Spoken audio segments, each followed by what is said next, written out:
From the library of the New York Stock Exchange at 11 Wall Street, you are inside the Ice House, our podcast about markets, leadership, and vision in global business.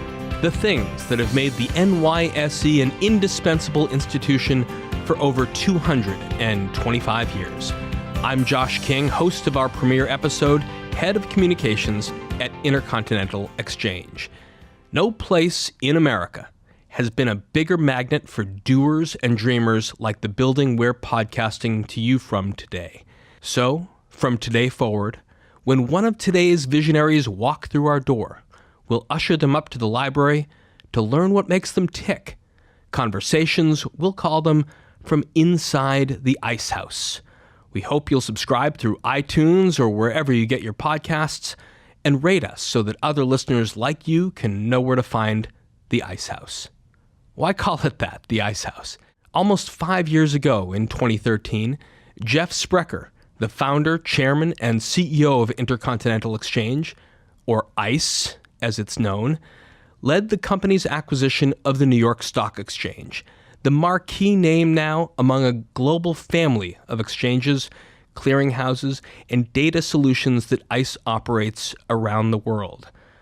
From the trust and confidence embedded in exchanges like this and ICE's other markets, investments flow, businesses thrive, and economies grow. The trading of equities, bonds, and futures markets, based on everything from oil to sugar and interest rates, is the core purpose of ICE. The people you'll hear on this show, the core beneficiaries, along with their companies, of the world's most robust capital markets operating below us even as we record this first episode. So, slap on a pair of headphones, keep doing whatever you're doing, and enjoy the inspiring stories of those who hatch plans, create jobs, and harness the engine of capitalism. Right here, right now, at the New York Stock Exchange and ICE's exchanges around the world. Our first conversation from inside the Ice House with Tom Farley, president of the NYSE, right after this. Inside the Ice House is brought to you this week by the Coca-Cola Company, NYSE ticker symbol KO, which this week chose the New York Stock Exchange as a backdrop to celebrate Diet Coke's brand makeover and 4 new flavors of Diet Coke: ginger lime, feisty cherry, zesty blood orange, and twisted mango. Fans of the #1 selling zero-calorie beverage gathered on Experience Square right outside the exchange at the corner of Wall and Broad to let thirsty passers-by in the financial district taste what's different inside their colorful cans. Coca-Cola is the NYSE's 27th longest-listed company, with its stock beginning trading on November 6th, 1919. You can see Tom Farley almost every day on the iconic Bell podium next to CEOs of the world's leading companies, political leaders, entertainment and sports icons. But when the president of the New York Stock Exchange isn't helping to ring in another day of trading, he's focused on his day job, running the largest stock exchange in the world. That could be in New York, or in Davos, or the Middle East or Asia, where he was a few weeks ago, or in Silicon Valley or Dallas, Texas, visiting with listed companies or IPO prospects readying to ring their first bell. When ICE bought the NYSE in 2013, Tom, then just 39 years old and president of the New York Board of Trade, became this venerable institution's chief operating officer, named its president a year later, the 66th president in its history. Tom wasn't the youngest ever. That title stays with William McChesney Martin, who rose to that role in 1938 and remained here until he was drafted into service in World War II, overseeing the Lend-Lease program with Russia and liaising between the government and the private sector. Martin then became the longest-serving chairman of the U.S. Federal Reserve Bank. Tom, you're still a young guy, but following in the footsteps of people like Martin, John Phelan, Dick Grasso, and more than 60 others who've presided this building, you've got big shoes to fill. Welcome to the program. Hey, thanks a lot. Thanks for having me, Josh. Now, Tom, we recorded most of this conversation before the Dow Jones Industrial Average plunged 1,175 points on February 5th. That was the biggest point drop in its history and moved later into the week into territory that qualifies as a correction, a 10% decline in the S&P. Were we overdue? The history of the capital markets is littered with long periods of steadily increasing prices in a low volatile environment, followed by shorter periods of time, rapid descent in prices, large increases in volatility. So what we're seeing is entirely normal for a market. In fact, that happens every year and a half on average, where you'll see a market retrench 8, 9, 10, 11, 12% from the top to the trough. And so in some sense, yes, we were overdue because we've been in this nice period of increasing prices. But I also don't want to be Pollyanna-ish. I mean, there's a lot of volatility. There's a lot of concern. People are worried about their nest eggs. But it feels pretty normal to me. It feels like the normal functioning of the market. It would be tough for us to launch this podcast without reflecting on the drop and the ensuing days of volatility. Tell us about the state of the markets, the state of the technology that drives the markets. Sure. Every time we go through one of these periods, I'll put these in quotes because they never repeat exactly, they rhyme, but you go through a period of extreme volatility, whether it was the Chinese devaluation back in August of 2015, or the Brexit vote, the Donald Trump surprise win in the election. You see increased volatility, and we as an exchange learn. And so in particular, when we had the Chinese devaluation back in August of 15, there was wild volatility in the markets. By some metrics, the most volatile day in the history of the markets. And as an exchange operator, we just look at it to say, are there things we can do to improve that aren't going to eliminate volatility, but are going to minimize it to the greatest extent possible? And we actually put a number of prophylactic measures in on that day, and they've worked great this week. This trading has been very orderly. Yes, stocks have been whipping around, but they haven't been gapping an extraordinary amount, and that's good. You're going to get volatility, but our new measures that we put in place, defensive measures, have minimized that volatility. As the president of the New York Stock Exchange, though, what are the actual mechanics and moves that you make as you watch the ticker edge down toward these industry-wide circuit breakers that are put in place to prevent another crash? Bring us back to Monday. You're looking at the ticker. What's actually happening with your team? What numbers are they looking for? And then what would happen if they reach those numbers? Yep, Monday or even yesterday, Thursday, was another 1,000-point drop in the Dow. The way it works is the market-wide circuit breakers, which apply not only to stock exchanges and stock options exchanges, but also to the futures exchanges, they're pegged off a 7% decline in the S&P 500. So that number is known as of about 7 a.m. every morning. It gets published. Why did it become 7? 7% was kind of the experts' best judgment based on data, but holding the finger in the air that, boy, if the markets went down 7% in a single day, it might be time to take a break and let people digest information and make prudent decisions about investing. That would be 15 minutes at 7%? Yeah, so you'd halt 15 minutes. What I want to point out is there was nothing for us to do on Monday. If the time to do something is when the markets are going crazy, I've failed at my job and all my colleagues have failed at our jobs. Instead, we practice this all the time, not only internally on a daily basis to make sure we're ready for it and all the right mechanics are in place, but on an industry basis, once a quarter, we do a test of these market-wide circuit breakers because they've never been hit. And you want to be ready on the day it actually happens, and it's not something that you don't want to have practiced. How did the systems work this week, in your view, all of them, from what was happening inside the building at the exchange to market-wide? The systems work really well. And again, this isn't the kind of thing you get ready for on the crazy day. We build systems to withstand the craziest possible day we can imagine, and then we multiply it by some factor. This week on Monday, we were processing 5 times as many orders than we do on a typical day. In total, our entire systems plant on an average day here processes 50 billion messages. So that's not just orders, but it's market data from other exchanges, so on and so forth. So I suspect, and I haven't seen the numbers, but I suspect for Monday, that was probably 100 billion or even greater than 100 billion. So the fact that we had a busy day, it's something we're ready for. We process numbers and we process these huge numbers of transactions. Quite frankly, it's our job to be able to do it on a day like on Monday or a day like yesterday. A lot of reporting this week was about some of the products like the inverse VIX product. Were there any learnings this week about processes or products that could beget changes going forward?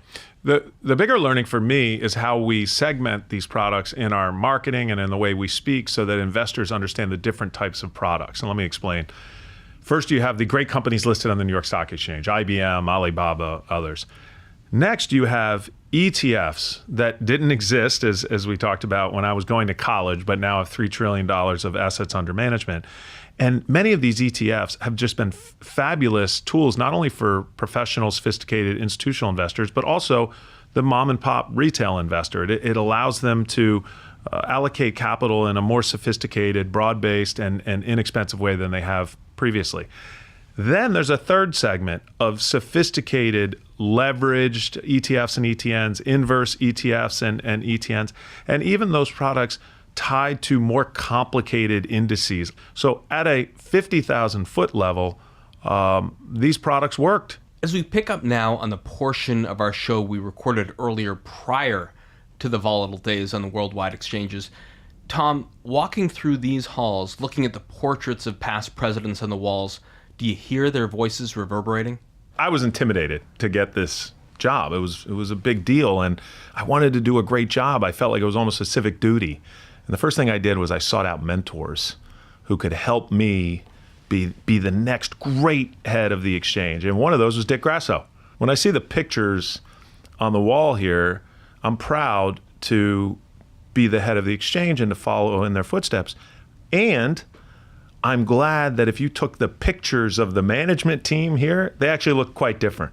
We have Stacey Cunningham, our COO, and Hope, who runs our DC Affairs office, Kelly Loeffler, who runs our marketing, investor relations efforts. And so I suspect that 100 years from now, whoever's running the exchange will look at oil paintings. They're going to look very different than the ones that currently hang here at 11 Wall. One thing that Dick Grasso made famous was really that televised bell ringing. It was always rung, but we associate it with the image of Dick up on that podium. Just today, we're at the beginning of February, 3 IPOs in one day at $500 million thereabouts or more, topping off a huge January. Before we sort of get into you and the exchange, what's happening right now with this business as you just look at 1 month ticked off of the year? Yeah, one of the things I learned from Dick, I knew coming in here that the floor was an important venue for trading stocks, and in particular at the open and the close, and having the combination of humans and technology. But Dick pointed out it's also an opportunity to provide publicity to our listed companies. And he would say to me, lean into it, have fun, really celebrate the brands when you're up there on the bell podium or when you're doing an event or activation here at the exchange. And I would call him and I would brag about, well, we're doing this good thing and we're going to drink a particular soft drink from the podium. And one time he said, Tommy, kid, I had an adult male lion on the podium for bell ringing. You're not going to impress me. We're just watching the video of you on the floor. You've got 3 IPOs working today, but just this January, what's you and the management team, Stacey and John, think about what you guys have accomplished in this month, and what are the numbers telling you? The best days here are IPO days, and as you said, today we had 3. In fact, I don't think there's ever been a day in the U.S. markets where there have been 3 IPOs that are $400 million or greater. I think this is it. But the reason why IPOs are the best days is that it's capital formation, and we can actually see it. And capital formation is great for the economy. That's money that can be invested in companies in terms of greater innovation. It's money that can go into investors' pockets that can be recycled in the economy. It's money that can create jobs. And we're at a moment here in February, the beginning of February 2018, where the capital markets are wide open. The floodgates are wide open, and that's great. Now, it won't last forever, but in the meantime, we're having a record January for capital raising. February looks like it'll be quite busy as well, and the rest of the year, frankly, there's a very full pipeline. Now let's go back, Tom Farley. You're the son of a former nun. You came up through Georgetown playing a lot of baseball. How does a guy from those origins end up at 11 Wall Street on that podium? So my mother, God rest her soul, I lost her suddenly a few years ago. She is a former nun, but just to get the full story out there, because it sounds so salacious, she went into a cloistered convent at age 18 where you weren't allowed to leave the convent other than to, say, shop for groceries for the other nuns. And the night before her final vows, she went to her Mother Superior and she said, "Mother Superior, I really think I want to have a family." And the Mother Superior said, "Kathy, I've always known that about you. Why don't you go ahead?" And I think my mom was kind of like, "Well, why didn't you tell me that 5 years ago?" So she left the convent, and shortly thereafter, within a month, met my father, and they lived happily ever after. You know, I have no idea how I got to be in this position from where I came from. I never could have planned it. Very humble origins. I grew up in Bowie, Maryland. From my mother, who was a school teacher and a counselor, and from my father, who was a civil servant and still is in many ways. But from them, I got a love of people. I got a love of commerce, frankly, business.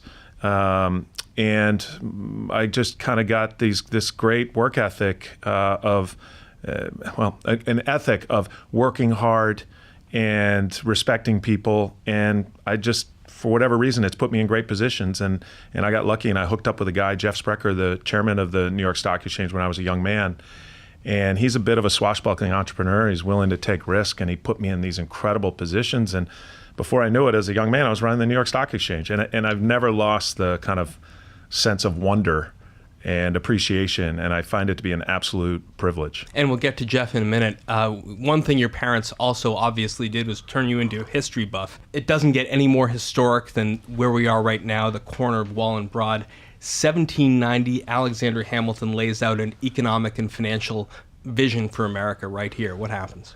So I think I drive our colleagues nuts because I just love this stuff. It all went down within 50 yards of where we're sitting right at this very moment. In 1789, even before 90, George Washington was sworn in. And in 90, Alexander Hamilton penned the first report on the public credit, which was that seminal document that laid out a national financial plan. It said, let's nationalize the state's debts. And many of the states were failing at that moment. And then in 91, he wandered up a couple blocks to the north, and he and Jefferson agreed that plan. In return, Jefferson asked for the capital to be relocated to Washington, D.C., which of course it was. And then what happened was magical. You had entrepreneurs who wanted to start businesses. The economy was booming. Investors wanted to invest in those entrepreneurs, and they would gather right here in the corner. And very quickly they realized, wait, hey, back in Holland, many hundred years ago, there came about this idea to finance ships by cutting the ship into securities and trading those securities. Let's try it. The very first security they traded out front here was Bank of New York, which Alexander founded. And in 1792, 24 enterprising brokers, all men, would have worked better with a few women. And fortunately, we now have women brokers. It took 175 years, I'll add. Until Muriel Siebert gets her seat. Exactly. They penned this Buttonwood Agreement, and that gave birth to the stock exchange. And what has happened since, for 225 years, great men and women with ideas, dreams have come to the exchange. They've raised money so that they can go build these dreams into reality and make the world a better place. Fast forward then, Tom Farley. It is March 28th, 1985. Up on the podium is Ronald Reagan, President of the United States, to ring the opening bell of the exchange. Let's have a listen. Thank you. Thank you all very much. This is a great view from up here. It's kind of like being at a Saturday night tag team wrestling match at the Garden. In a few minutes, I'll ring the bell so trading can begin. Well, I know that if I don't, it'll ring itself anyway. So. You were with that's Ronald Reagan in 1985, and then just a few weeks ago, you were with President Trump in Davos. So between 85 and today, presidents will come and go. What has changed about the exchange, and what will never change? I absolutely loved listening to that clip. I mean, man, did that guy have a comfortable way with words. Not much has changed. And I say that and people shake their heads. If you go down to the floor now, you see a lot more computers and a lot of blinking lights and fewer brokers. And so people want to very quickly move to the evolution in technology and how different it is and how it's changed so radically. And all of that is true. But at its core, we do the same darn thing we've always done. We help entrepreneurs raise money, and that comes in the form of IPOs and follow-ons. A follow-on is raising money for an already public company. And then as a necessary byproduct of that, an important necessary byproduct, we trade the securities of those companies. That's all we do. That's all we've ever done. We've always used technology. In the very earliest days, what did technology look like? It looked like having a team of horses to run between exchanges or the upstairs brokers' offices and the floor. Then it looked like having telescopes and planting people on tops of buildings between here and Philadelphia to be able to pass data with flags and telescopes in a half hour that had otherwise taken a day with horses. And then technology ultimately looked like the telegraph and the telephone and the internet and microwaves and lasers. And so that continues, and that will continue to change and evolve. But the core mission of our business, it's very simple. I just want to be the greatest exchange in the world at helping entrepreneurs raise money to make the world a better place, and the greatest exchange in the world at efficiently matching buyers and sellers to help this flywheel of free enterprise keep spinning. One thing you don't hear when you're down on the floor is the open outcry that is in the subconscious of people's memories of the New York Stock Exchange. And when that ended, some questioned the very viability of this building and its purpose. So then comes Jeff Sprecher. You mentioned him earlier, this upstart from Atlanta who had built ICE on an idea of bringing transparency to energy trading. He wanted to do the same thing for equity trading. How did Jeff and the ICE model breathe new life into this building? It was... We knew what was going to happen when we announced we were acquiring the New York Stock Exchange. In fact, we could have written the stories. I don't think we necessarily anticipated how many of those stories would be written, but the story would go something like Jeff Sprecher, entrepreneur who introduced electronic trading to futures and shut trading floor after trading floor, is now buying the New York Stock Exchange and will shut the iconic 11-wall trading floor. The difference here was we knew from the very first day that not only was this not something we were going to shut, we were going to embrace it. We were going to invest in it. We were going to lean into it. We've invested, as you know, a lot of money in this actual building, the trading floor. We've installed even more technology. We've beautified the bell podium. We've pulled that iconic bell out front that people love to see and to hear. And we knew it all along, but it was the kind of thing where the more we said, no, we're going the other way. We want to be the only trading floor in the world because it will differentiate us. It will result in less volatility for the trading of the stocks listed in the stock exchange. It'll result in more publicity for our listed companies so that they can sell more products, goods, and services and ultimately return more dollars to shareholders. But the more we said that, the more the press thought it was some elaborate or cynical ruse. And so we just demonstrated it. And for 5 years, that has been the secret to our great success here at the New York Stock Exchange. You were mentioning when you and Jeff and the team in 2013 came in and bought the exchange. At that time, I think you mentioned earlier too, you were running the New York Board of Trade. And for those of our listeners who are a little unfamiliar with what happens in commodities trading, let's go back to the hallowed halls of the commodities firm Duke & Duke to remember how that all works. This is not a meal, Valentine. We are here to try to explain to you what it is we do here. We are commodities brokers, William. Now, what are commodities? Commodities are agricultural products, like coffee that you had for breakfast, wheat, which is used to make bread, pork bellies, which is used to make bacon, which you might find in a bacon and lettuce and tomato sandwich. And then there are other commodities like frozen orange juice and gold. Though, of course, gold doesn't grow on trees like oranges. That's the great Ralph Bellamy, Donna Meach, and of course, they're about to hear from Eddie Murphy as Billy Ray Valentine. But for those who don't remember the Duke brothers, what is the average consumer? Why should they care about how commodities like frozen concentrated orange juice are traded? Well, let me just go back, just a personal anecdote. So I first got my big break at age 29 when Jeff Sprecher brought me in to be the head of the New York Board of Trade, business he acquired just recently for over $1 billion. But the New York Board of Trade trades sugar, coffee, cocoa, cotton, orange juice. It is very much the exchange that Trading Places was emulating. So much so, in fact, that they filmed it on the floor of the New York Board of Trade. And in fact, some of our New York Board of Trade employees who are still with us today were extras in that movie. And I can tell you, whenever somebody asked what products we traded, as soon as I got to frozen concentrated orange juice, the Duke and Duke references always came out. But one final anecdote on that. We have a gentleman here named Tom Green, and on my very first day, Tom could tell I was green.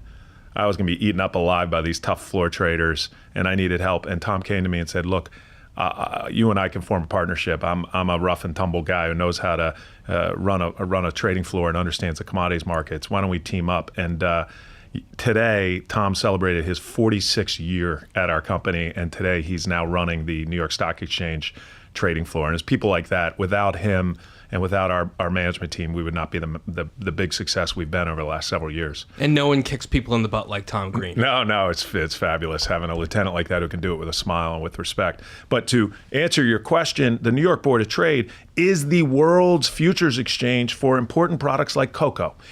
And what does it mean to be the world's futures exchange?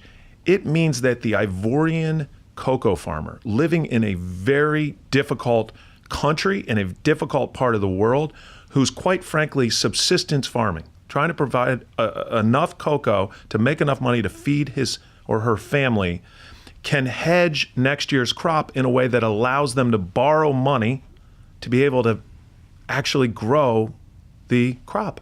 So by us coming in, introducing a more efficient means of trading those futures in a very fundamental way, that is helpful to society. That is allowing for the creation of better outcomes for that farmer or for that consumer of cocoa. And it's the same for sugar or orange juice or other products, what have you. So I've always felt a tremendous sense of mission, whether it was at the futures exchanges or now at the stock exchanges, because while you don't read about it in the press and it doesn't make great copy, the capital markets in a real way are helping people. There are coffee grading rooms at the New York Board of Trade. You actually have to understand how good the coffee is that's being traded. How did you become an expert in agricultural issues when you got into the Board of Trade? Oh, geez, I never got there. The good thing is the exchange was full of agricultural experts, and I really saw my role principally as moving the New York Board of Trade into the 21st century in terms of technology, and also it was an inward-looking business at that time. It was more focused on what's my title or how many people do I manage, and really turning it outward and listening more closely to customers in terms of how can we improve the product in a way that will make hedging and trading more efficient. I actually got invited to give the keynote address at the World Cocoa Forum conference. I never miss it. Yeah. And I mean, am I a cocoa expert in the world? No. And so I had to get up in front of them and start by saying, look, we're going to talk about the capital market. We're going to talk about things that I actually know something about, because if I tried to tell them what a cocoa expert I was, these are smart people. They would have sniffed me out right away. They eat, live, and die cocoa. Yeah, exactly. So let's then fast forward. It's 2014. You're here at the New York Stock Exchange. There's a huge buzz because there's about to be an enormous IPO of a Chinese company. Jack Ma and his team from Alibaba are roving around the world doing their roadshow. Let's hear a quick news clip of what happened when they got to Hong Kong, and then we'll come back to the floor. So there you have it, a little bit of the air and the ambiance here at the Hong Kong portion of the Alibaba Global Roadshow. Here in my hand is the prospectus for Alibaba. All of the investors here did receive this, and they're going to be doing a little bit of light reading to decide on whether they want to invest or not. From here, the roadshow goes on to London, and by the end of the work week on September 19, the New York Stock Exchange will start trading Alibaba under the ticker VAVA. So Tom Farley, innovators from Tom Edison to Jack Ma have come to the corner of Wall and Broad to tap into the capital markets for centuries. When you are in the room with a Jack Ma or another CEO, what's your pitch to come here? Great question. That was a fun one, by the way. I mean, Alibaba, it was so much fun. The whole world, it captivated the attention of the whole world. I walked in that morning, and I walked in a room just down the hall, and the first person I met was Jet Li, the Chinese martial arts actor. And the next person I met was Ma Sasan, who runs SoftBank. And then the person after that was Jack Ma. And I said, oh, geez, this is going to be a fun morning. And our pitch is really quite simple. First of all, we never try to push a company to go public. We've been around 225 years. And whether they IPO this year, next year, 5 years from now, that's irrelevant. When a CEO calls and says, hey, I could really use a help, can we have a conference room for a board meeting? That's something that we're going to offer. Or can I pick your brain about this issue that I'm wondering about, investment bankers or lawyers or SEC or regulation?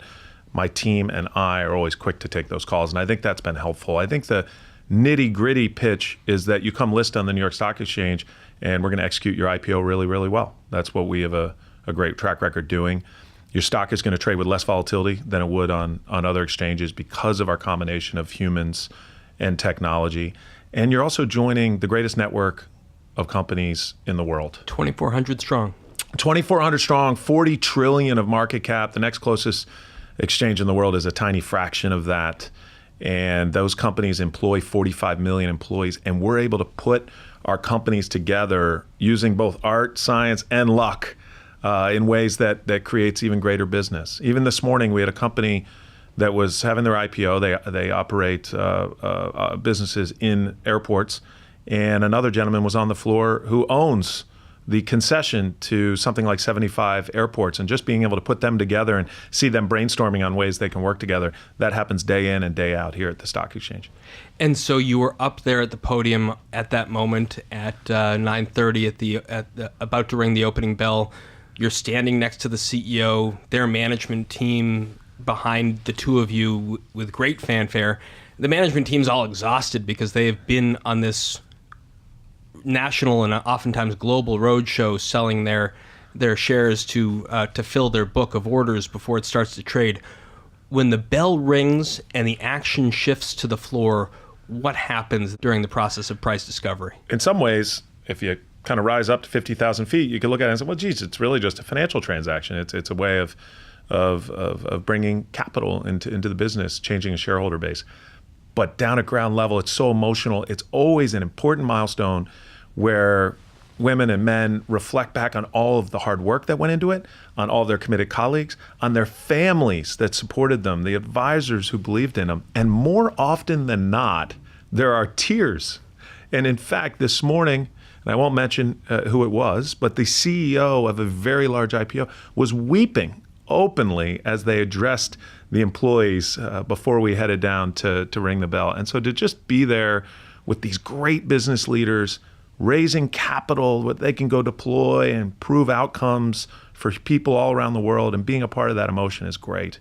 But then we ring the opening bell, that iconic opening bell that your listeners know so well. We go down and we open the stock. And that's where the beauty of the human interaction is. And visitors to the exchange love to see this, because that's where you get a little bit of that old-fashioned open outcry, where the independent floor brokers are hollering back and forth with the designated market maker who's coordinating with the upstairs banker. It's this complicated ballet, and the goal is to find a smooth price. And typically it only takes about a half hour. This morning it was an hour and 10 minutes.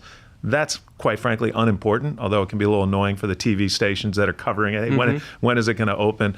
But then inevitably we open it, and the price finds its level, and the company, away they go. They go back to work. They go back to improve their business. So 6.5 hours later, it's 4 p.m. Trading day is about to conclude. Again, that process, we revisit that process of closing the day's trading, and what makes, for these 2,400 listed companies, makes the New York Stock Exchange so unique is the human element as well.